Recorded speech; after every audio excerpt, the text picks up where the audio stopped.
जय माता दी दोस्तों, सभी को नमस्कार। स्वागत है आपका हमारे यूट्यूब चैनल में। आज बात करते हैं जन्म कुंडली के दूसरे भाव की। दूसरा भाव तन का भाव है। दूसरे भाव का प्रभाव आंखों पर भी रहता है। धन संबंधी अगर आपको परेशानी बन रही है, पैसा नहीं टिकता। वैसे आय का जो भाव है कुंडली में, इनकम का, वो 11वां भाव माना जाता है। और धन का भाव, जिसे धन का पिटारा कहते हैं, वो दूसरा भाव माना जाता है।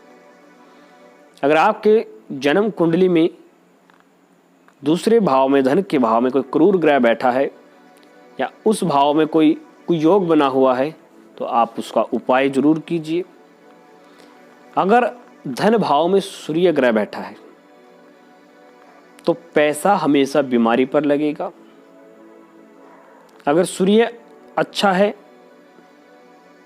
उच्च है या सम है, तो पैसा सरकारी नौकरी से प्राप्त होगा।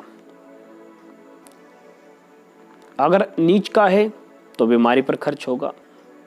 दूसरे भाव में चंद्रमा उच्च का है तो पैसा सफ़ेद वस्तुओं से प्राप्त होगा, चाहे वो सफ़ेद वस्तुएं चीनी, चावल, रुई, घी इत्यादि किसी प्रकार की सफ़ेद वस्तुएं हों। सफ़ेद वस्तुओं के व्यापार से धन प्राप्त होता है। अगर चंद्रमा दूसरे भाव में नीच का है तो फिर इन वस्तुओं में घाटा होता है, इन व्यापारों में नुकसान प्राप्त होता है और पैसा खर्च स्त्री पर होता है, पत्नी पर, उसके स्वास्थ्य पर। दूसरे भाव में अगर बुध ग्रह बैठा है तो व्यापार में बहुत बड़ा मुनाफा होता है। अगर बुध अच्छे, उत्तम यानी कि उच्च का बैठा है।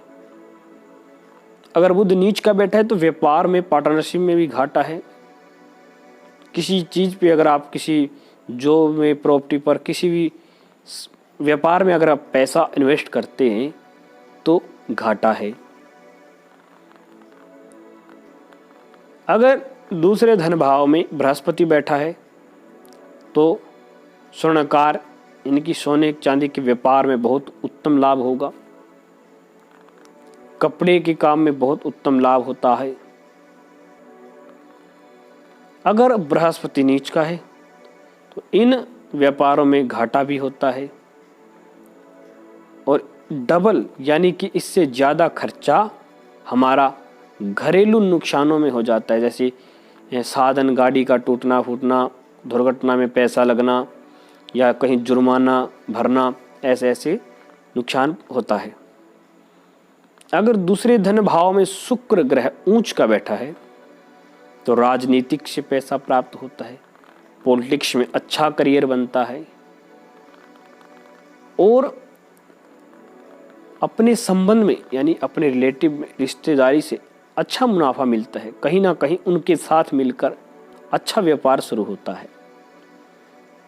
पत्नी का खास सहयोग मिलता है, यानी धर्म पत्नी का खास सहयोग प्राप्त होता है व्यापार, नौकरी आदि में। दूसरे भाव में अगर उच्च का शुक्र हो तो व्यापार में पत्नी साझेदार भी हो सकती है या आपकी उस व्यापारिक लाइन में आपका हाथ बटा सकती है। उसके भाग्य से भी आपको बहुत ज़्यादा मुनाफा प्राप्त होता है। अगर शुक्र ग्रह नीच का हो दूसरे भाव में तो इन्हीं कार्यों में नुकसान होता है। धर्मपत्नी के कारण बार बार अड़चनें बनती है। या कई बार ऐसा होता है, शुक्र ग्रह नीच का हो दूसरे भाव में, व्यापार के लिए आपको कहीं जाना हो, उस दिन कोई अच्छा लाभ मिलने वाला हो और उसी दिन पत्नी का स्वास्थ्य बिगड़ जाए, उसको कहीं लेके जाना पड़ सकता है। इस प्रकार उसके कारण वो घाटा बनता है।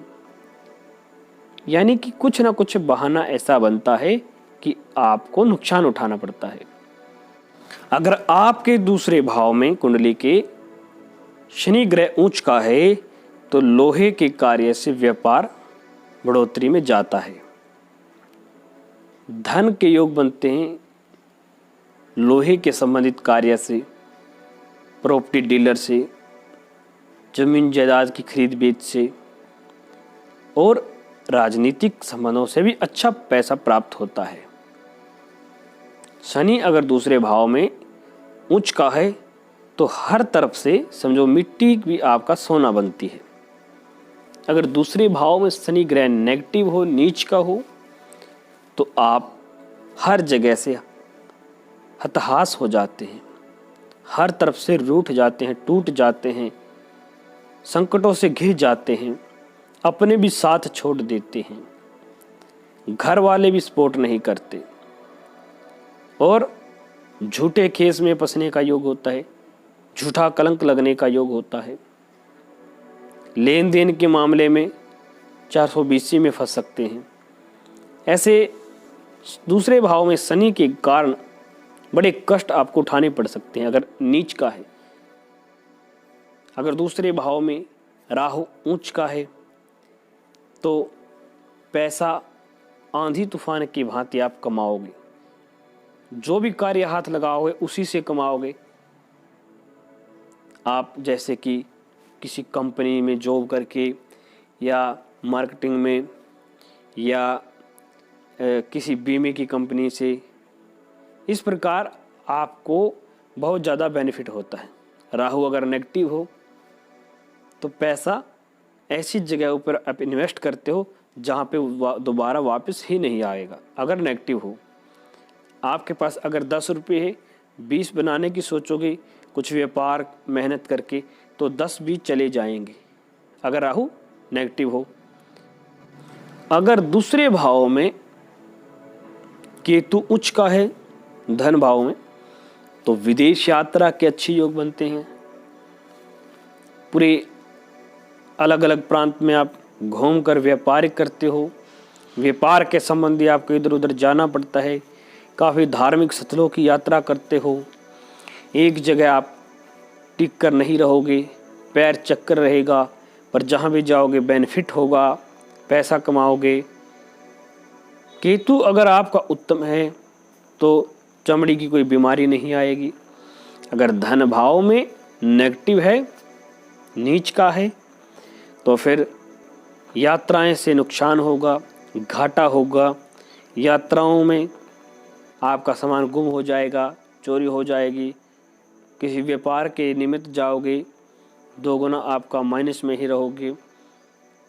तो केतु भी दूसरे भाव में अगर नेगेटिव हो, नीच का हो, तो घाटा देता है। तो ये दूसरे भाव में हमने बताए कुछ उच्च ग्रहों का कुछ फलादेश और उनका नीच ग्रह का। अगली वीडियो में बताएंगे अगर इन्हीं भावों में ग्रह सम बैठे हों या अपनी राशि में बैठे हों तो कैसा प्रभाव रहता है, और जो नेगेटिव नीच बैठे हैं उनका उपाय क्या होगा।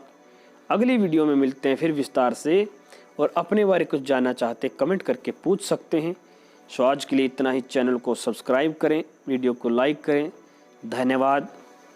जय माता दी।